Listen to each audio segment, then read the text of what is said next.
Indian Americans are one of the fastest growing communities in the United States of America, and they appear to have become a significant voting bloc.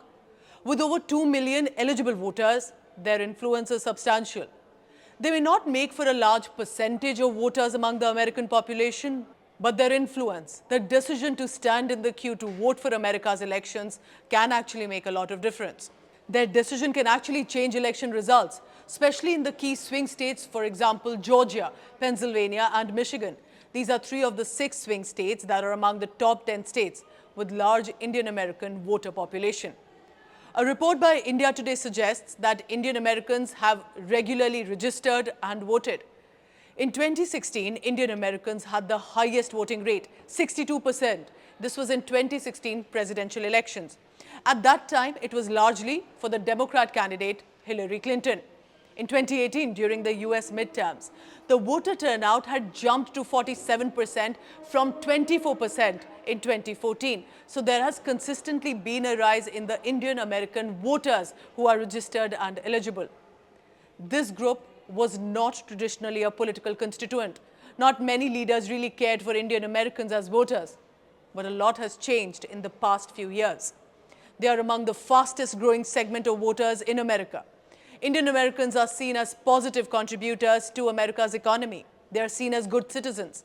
And it's also because India is on the path to development.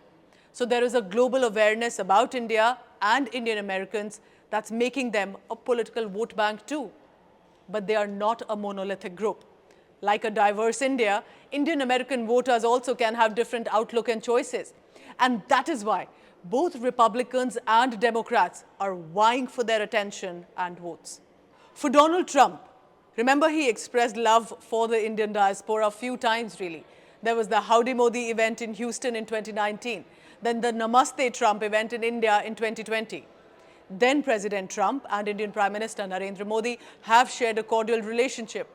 But that also meant possibly stronger India-US relationship because of the two leaders on a cordial path. But note, Donald Trump has had an anti-immigrant rhetoric for a long time, specifically because of the pro-America conservative politics, especially on mass immigration. That could affect Indians too. But in a recent podcast, there has been a change. Donald Trump appears to have said he wishes to create a system where foreign students studying in American universities automatically get a green card to reside in the USA. And he mentioned specifically India and also China. He's added that they go back to their nations and become multimillionaires and employ thousands of people, basically suggesting why can't they do it here if given the opportunity. This policy, if actually implemented and if he wins elections, could benefit people from India largely for their skills and a sharp mind. A student with a dream to study in an Ivy League school works hard here in India for their admission, to have the expensive fee structure cleared for them, and still does not get the guarantee of a job even after their education is completed there. Possibly this policy could streamline that process. But the question is, why would Trump make such an announcement of a proposal until elections are over about future voters? It is because he wants to reach out to the Indian diaspora for support. But here's a fun fact. Trump's brand new policy announcement comes to light after President Biden's immigration policy announcement. Today I'm announcing a common sense fix to streamline the process for obtaining legal status for immigrants. This new policy appears to offer a legal status and a streamlined path to US residency and citizenship for around 500,000 immigrants married to American citizens. The Department of Homeland Security's policy will allow among these immigrants, who many of them have been undocumented earlier as well, possibly an option to apply for work permit and deportation protection. But one of the conditions is to have lived in the USA for at least 10 years and meet other requirements also as well for verification, including a clean background check and no criminal past. Basically, under this current law, according to reports, undocumented immigrants earlier can now be made as eligible immigrants. They can apply for a green card without leaving the USA. Earlier, if found out, they would in all likelihood have to return to their country and re-enter legally and then apply for a green card. All of this would be a long procedure. Indian immigrants, meanwhile, remember, are known to largely enter legally. They are hardworking, They're known to be as contributors, but they also face instability with regard to work permit and to getting citizenship. This process possibly can allow Indian American households to contribute to greater economic stability and opportunities, including for earlier if there are undocumented immigrants. But this has been debatable, remember, whether it's Donald Trump or Joe Biden. High-skilled workers on H-1B visas say that they feel left out. The policies do not address their concerns specifically about the green card backlog, the competition for limited H-1B visas. They say they entered through all legal means, with training, with high skills. But the policy is too generic. It does not really help them, despite their maximum contribution in white-collar jobs. So this is something perhaps the American politicians need to look at too. But as of now, there is an existing 7% cap per country on green cards. And that is proving to be a major concern for many Indian Americans who face that long wait for the green card and citizenship. Let's look at how past few years have been. What has Donald Trump done?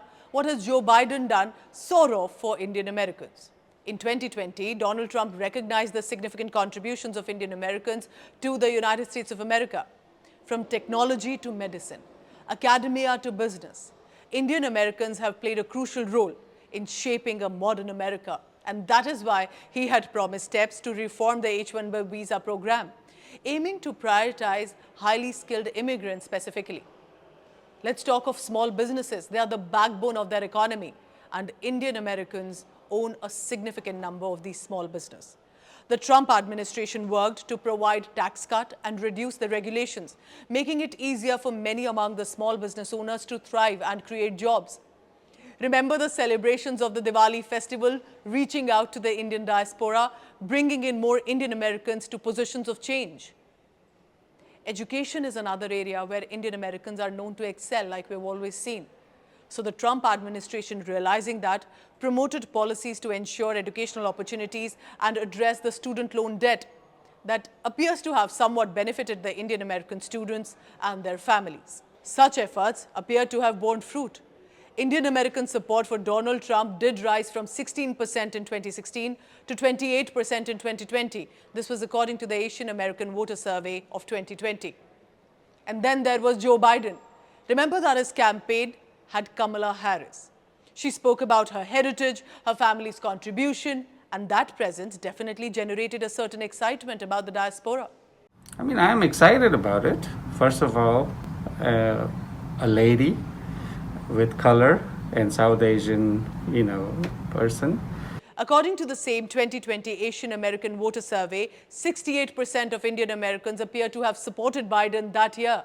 Both Biden and Trump promising to promote and support small business, many owned by Indian Americans. The American Rescue Plan by the Biden administration provided direct relief to many Americans, contained COVID-19 and rescued the economy. It appeared that because Indian Americans were part of the healthcare system, they also benefited from it. Education and innovation have been at the heart of the Indian American community. And when President Biden increased the funding for STEM education, it assured that the next generation, probably coming in from India or born in the USA, had access to cutting-edge opportunities. And then there were the online events during the Biden campaigning, even right now and throughout the tenure. Remember Kamala Harris's statements for India on Indian Independence Day, launching the National Indian American Leadership Council. All of this was basically a strategy to further their outreach toward Indian Americans. And the engagement has seen an increase as well. 56% of Indian American voters were contacted by the Democratic Party during Biden's campaign, and about 48% were engaged and contacted by the Republicans. So that reflects the kind of engagement that these leaders need by specifically this community group. The United States of America is set for their presidential election in November 2024. This election will be competitive more than ever before. Both Donald Trump and Joe Biden intend to return. And both Democrats and Republicans recognize the importance of the Indian American community and their vote. Who do you think has done better for the Indian Americans? Is it Biden or is it Trump? Let me know in the comments below. And why do you think they possibly will help the Indian Americans more? Thank you for watching.